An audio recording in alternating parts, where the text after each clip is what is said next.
to the DMF. I am your host, Justin Yantz, and this is episode 76. And I'm going to talk about life. I'm going to talk about the film The Yards. I'm going to talk about the books I read. I'm going to talk about The Falcon and the Winter Soldier, episode 2. And I'm going to talk about politics, and I'll end with a quote. So stay tuned.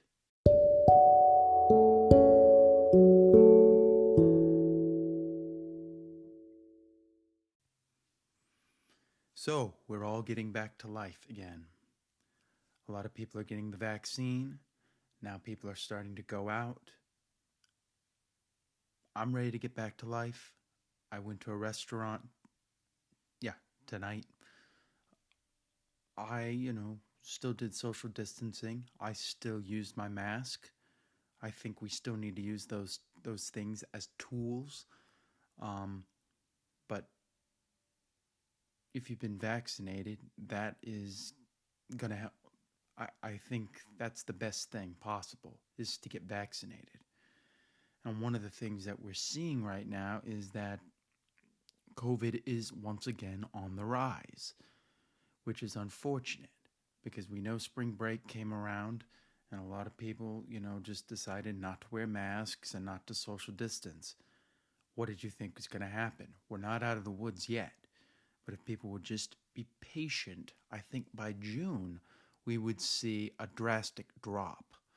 Now we're seeing drops in hospitals and a lot of things, but still some states are rising. And I think the best way to combat that, and I feel like a broken record because I've been saying this for months on end and weeks on end, if we just are patient, I think by the fall we could be out of the woods completely in some ways. If we would just follow the safety protocols. And it seems like people just don't want to follow safety protocols. They're like, I'm tired of waiting in line. Some friends of mine have said that, in July it's over. I'm not waiting any longer. And I'm like, okay, that's great. But if we're not where we need to be, that could harm us more than help us. This isn't a thing that you could just set a time and say, that's it, I've had enough, I'm not doing any more quarantining, I'm not doing any more of this, it's over. I mean, now I'm hearing that, planes and New York is going to require a vaccination passport, which I don't know what that means. Is that going to be like the vaccine thing and it's going to be like in a passport? What exactly is that? I'm kind of a little confused with that. But it's an interesting idea, although it feels a little bit like German. Where are your papers, son? Let me see your papers. So I don't know, but I think it's a step in the right direction because we do need to get back to normal. What we need to take precautions while doing it. We can go out, we can do these things, but we need to still do the social distancing and do the mask wearing and get vaccinated. So many people are saying they don't want to get vaccinated. They just don't want to bother with it.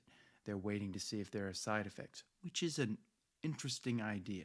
I understand your sentiment on that of saying, well, I want to wait to see if there's any problems, but I don't think this is something we should wait on. I think this is something we need to do now.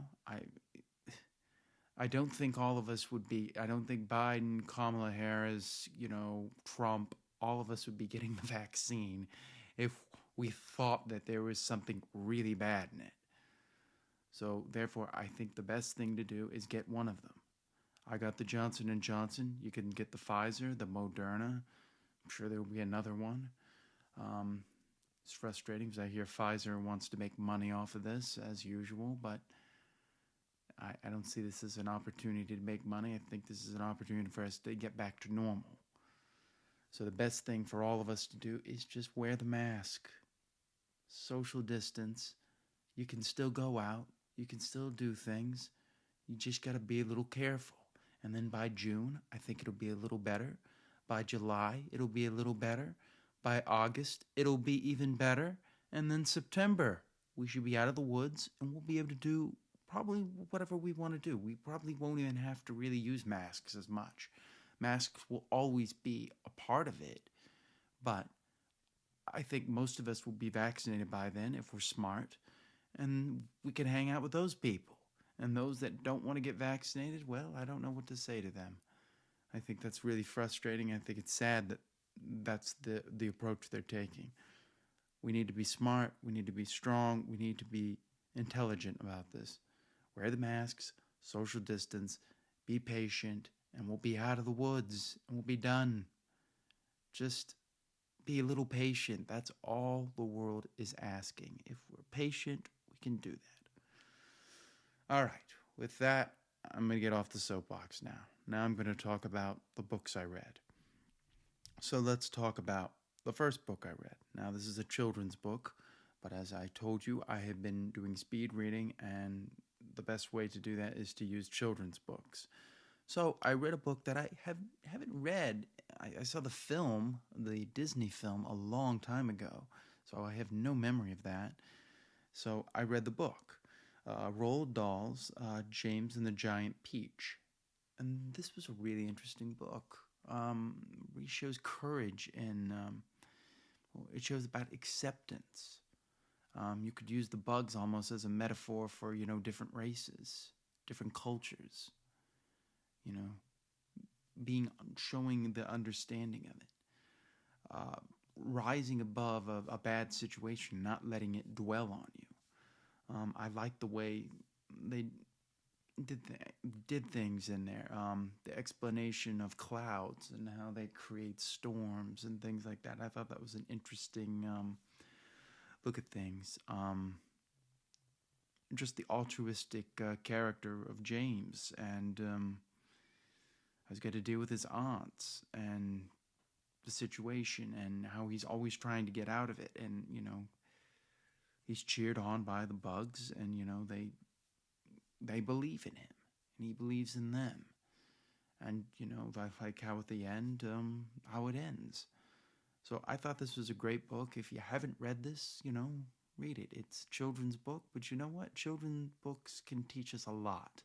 So I recommend reading this book. The second book I read is Charlotte's Web. I know what you're all thinking. Really? Charlotte's Web? Yes, Charlotte's Web by E.B. White. Wow. A lot to unpack in this book. This book talks about life in a way that most books wouldn't get into. And it's doing it through a children's book. And you're seeing the world through Wilbur.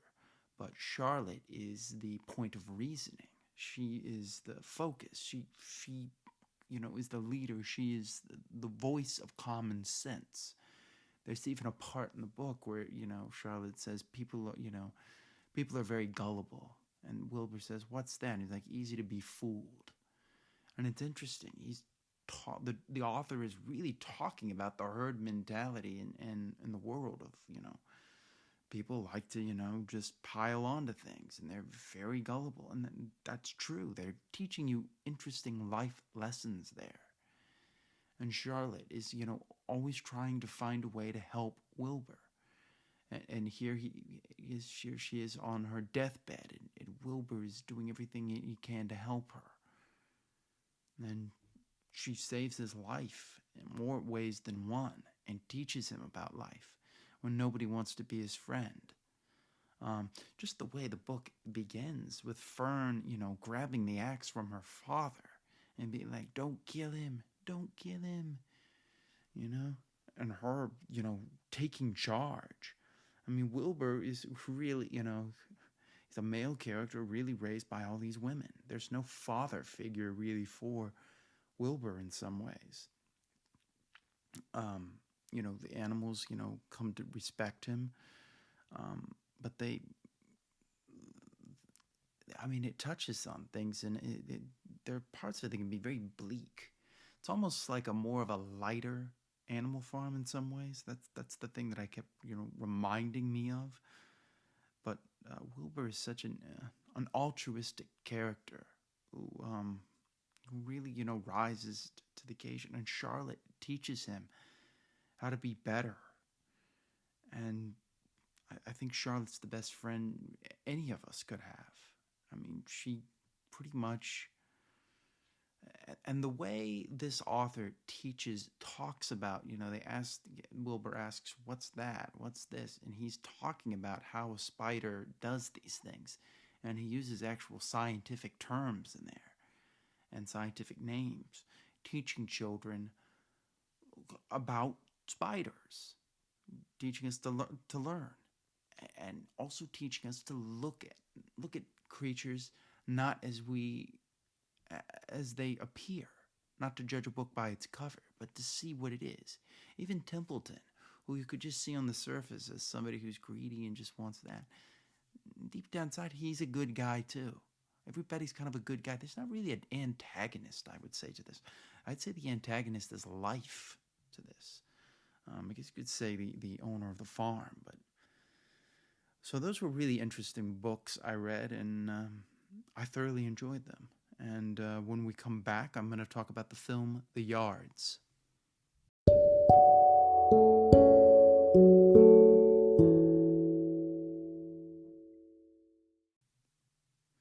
The Yards, directed by James Gray. It stars Mark Wahlberg, Charlize Theron, Joaquin Phoenix, Faye Dunaway, Ellen Burstyn, and James Caan.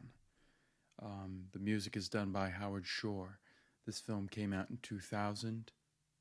It's an interesting film. It's kind of I wouldn't say a psychological, I'd say a crime thriller. Mark Wahlberg plays a character who comes back from prison. He's trying to come back into life. And, he gets himself back into trouble with, Joaquin Phoenix's character. And then, he's got to, rise up against these things. So it's kind of a story you've seen many times over. But James Gray, who directed Ad Astra, has a really, and We Own the Night, has a really interesting way he shoots. The music he used, Howard Shore, brings an interesting, dark, eerie tone to it. At this time, Charlize Theron was known, but not really a big star yet. Joaquin Phoenix, same thing. I think he had done U-Turn, so he was starting to come up there. Faye Dunaway and Ellen Burstyn and James Caan, the legends you have. So it's kind of like you've got the rising stars and the legends coming up. But I thought this was a really, I enjoyed it. I mean, there were moments there where at the very beginning I was like, okay, their accents are so thick, I almost feel like I have to put on subtitles. But it takes place in New York, films it in that, dark, gritty. I've got to believe The Godfather had some inspiration to this film. Interesting film, though. I really enjoyed it. I thought Mark Wahlberg did a good job. Joaquin Phoenix shows what a chameleon he is and how, he's good at character. And Charlize shows, she's playing this kind of beaten down woman in some ways. And James Caan playing this slick business owner does a really good job. Faye Dunaway, plays the mother of, I believe, Charlize Theron. I couldn't tell. There were things that kind of went over. Ellen Burstyn, I think she was about to do Requiem for a Dream, probably, a year later or so. And so she's kind of playing that, woman with problems. So who knows? This probably could have been a film that, Darren Aronofsky saw and said, let's put Ellen Burstyn in that role. But she brings a lot of humanity to it and a lot of, heart to it. But she, really loves her son and she really wants to keep him out of trouble. And at one point, Mark Wahlberg's character is kind of on the run from everyone. And, they sick him out to, finish the job on this cop. And they say, you got to kill him. And he's just like, I can't do it. I feel like I'm going to die. But it's an interesting, I liked it. I wouldn't say it was my favorite movie. I got to be honest with you. I thought it was going to be more of a Bonnie and Clyde look of a film because that's what the poster looked like. But it was more of this, coming to terms character. story with Mark Wahlberg and Joaquin Phoenix kind of being at the right place at the right time, and then eventually the wrong place at the wrong time. I don't really want to go into spoilers here, but let's go into spoilers. Here we go.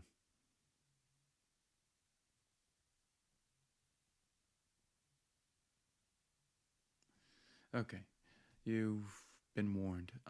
I think starting next week, I'm gonna just put spoilers at the very beginning in the opening, and not do this 10-second thing anymore because it's just, I don't know. I think it's kind of dragging down the flow of the show. If you want me to continue, keep that.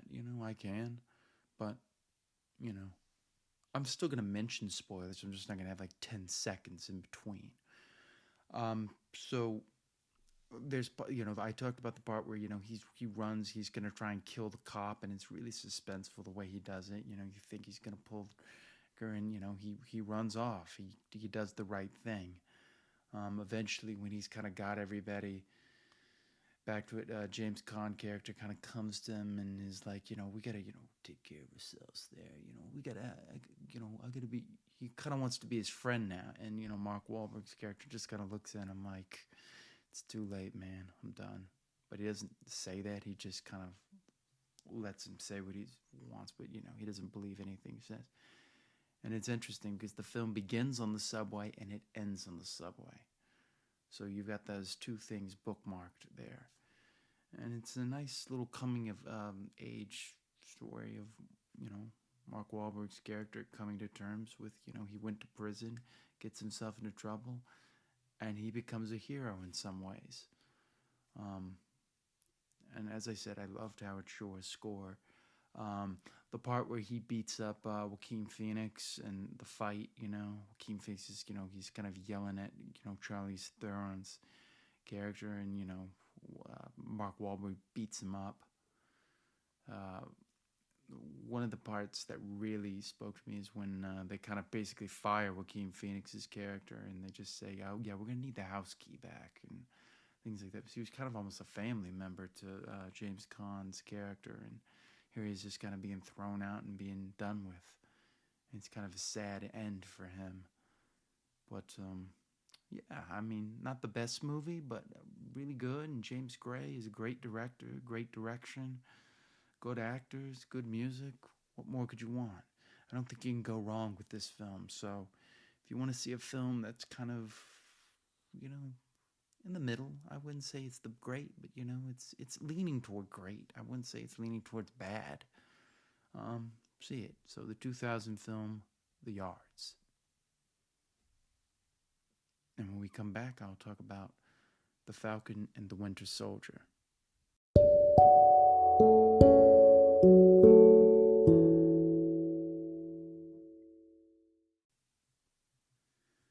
The Falcon and the Winter Soldier, Episode 2.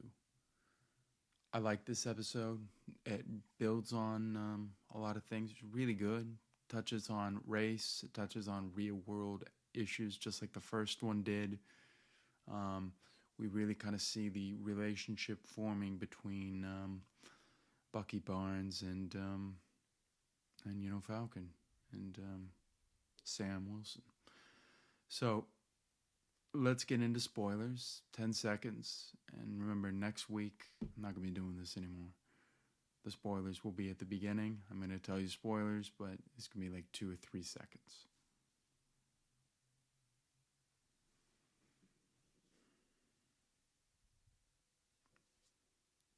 Okay, so The Falcon and the Winter Soldier. This episode really expands on it.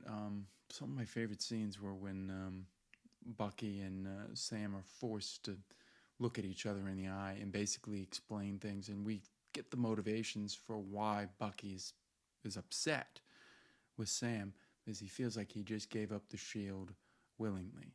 And the episode really begins with the new Captain America showing up, and we kind of finding out that he kind of was given this job, and he wants to do a good job with it. It's not like he's this jerk who he's just like, hey, I'm famous and this is what it is, so really does come from a real place. So you appreciate that. They're actually giving him some dimension with his character. So I liked that. I thought that the fights that they had. So, there's a point where Bucky goes with Sam to fight the new guys, and they see a girl, and they think, oh, is this the girl? And she ends up beating them all up, and she's the girl from Han Solo, a Star Wars story, whatever it was called, the failed Solo movie that just didn't work and didn't really make money. That was plagued with many problems. But so that happens. We find out. I like how they're showing different sides of each character. They're both going through all these things. He's forced into therapy. They go to see this guy that Bucky knows, and we find out that there was a super soldier in the 30s who was persecuted, and Bucky knew about it. He says Captain America didn't know about it, and he kind of kept it from everybody, and Sam's kind of upset with that. And the cops try to stop him, and they're like, is this man bothering you? And he's like, no, he's not bothering you. And they get into the race issue there with the cops, which is interesting to put that in MCU. And he goes off, finds out that, actually Bucky was the one that was being arrested because he violated, he missed his his therapy session. So that leads to a therapy session with Sam and Bucky, and the new Captain America wants them to team up. They don't want to team up with him, and the episode ends with them going to see Zemo, who we haven't seen since Captain America Civil War, who, pretty much destroyed the Avengers, was the architect for destroying the Avengers. So they're going to go see him and see what he knows about Hydra and this new group. And that's where the episode ends. Really cool cliffhanger. I can't wait for next week. It's just as good as WandaVision. I can't recommend this enough. Go watch it. It's really good stuff. I don't know what else to say about that. The music's good. They've got not Hugh Jackman. Jackman. I can't remember the. Let's see.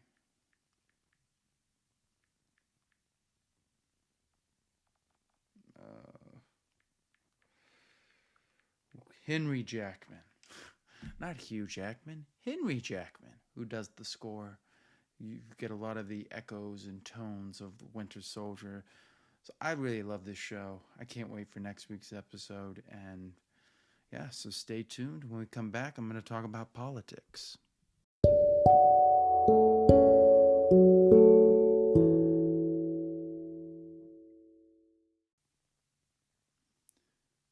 Politics.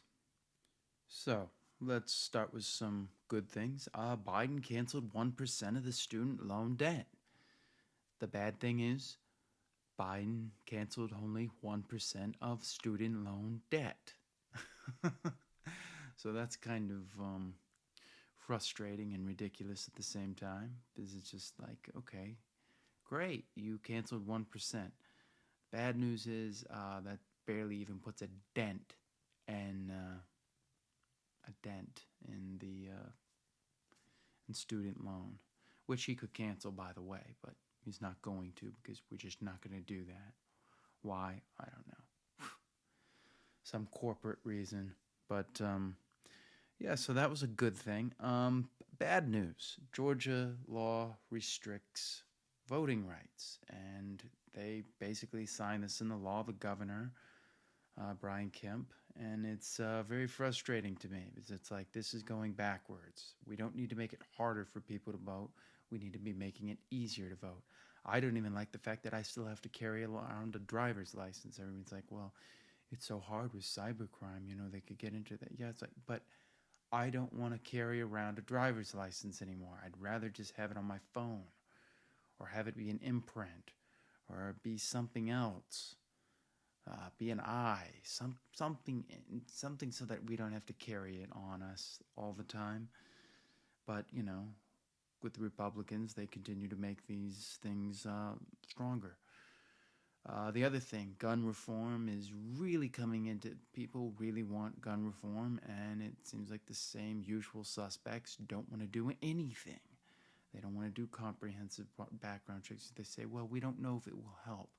Okay, and as I said last week, it might not help, but it's something we should try. What do? What's the alternative? Do nothing? Just frustrates me that that's where we are. Once again, nothing happening. So hopefully he signs some executive orders, because they need to do something. We need to try something. Doing nothing is just complicit and ridiculous. But yeah, Georgia, this is ridiculous, this law. The thing that the media is going crazy of is the border. Republicans are saying the borders aren't secure. The Democrats are saying that we inherited a disaster from Trump. I'm going to say there's blame on both sides. And I don't mean that in a Trumpian way. I mean, if you look at Obama, he did, pave the way for what Trump did with the kids in the cages. And now we've got even more of that. It's a mess, and they need to sort it out, and they need to figure out a way to sort it out. But, just complaining about it just isn't really going to do anything. But that seems to be the thing the media is obsessed with right now. That and COVID and the Georgia law restrictions and guns. They don't really care about student loan debt. They don't care about, infrastructure, which I think infrastructure needs to be the next thing that happens. And, once again, the Republicans don't want to do that. And we need the filibuster to be reformed, and they don't want to do that either.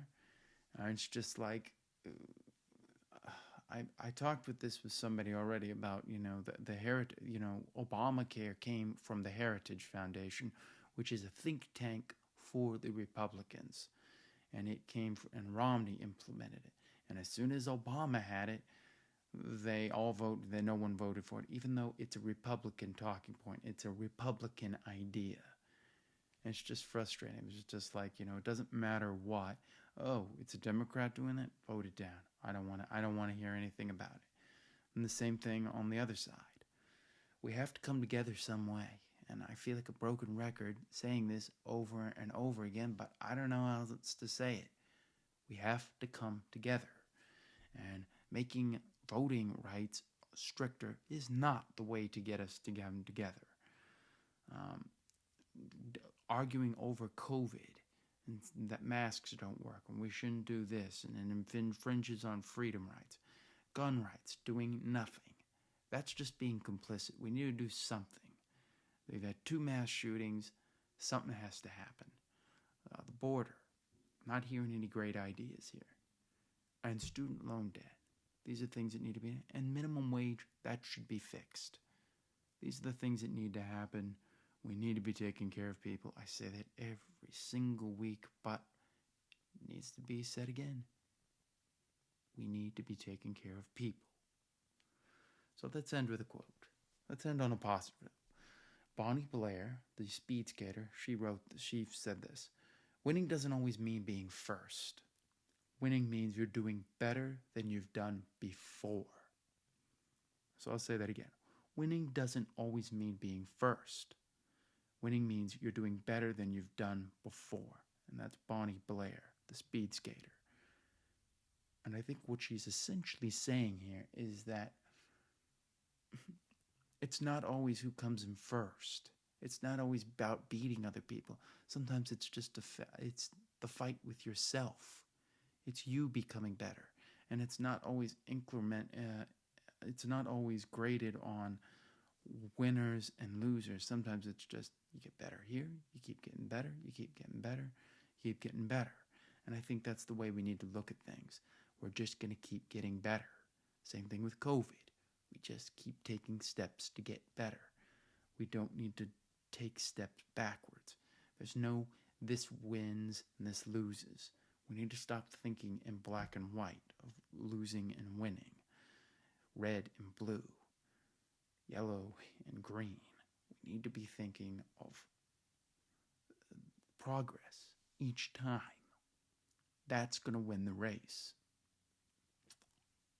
Success, small victories add up to large victories. Arnold Schwarzenegger said that, or that's where I heard it. Small victories add up to larger victories. He looked at it as, he did all these little roles. He ended up getting a role here.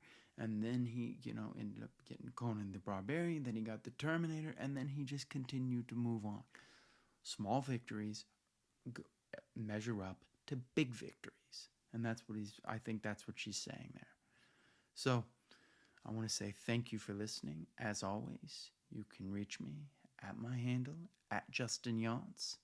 If you don't like the spoiler thing, please let me know. I'll see if I can change it, but I think it'll make the show flow better. Suppose you're having to wait 10 seconds. So I want to say, once again, just thank you. I appreciate every person that listens, and I will see you next time on the DMF.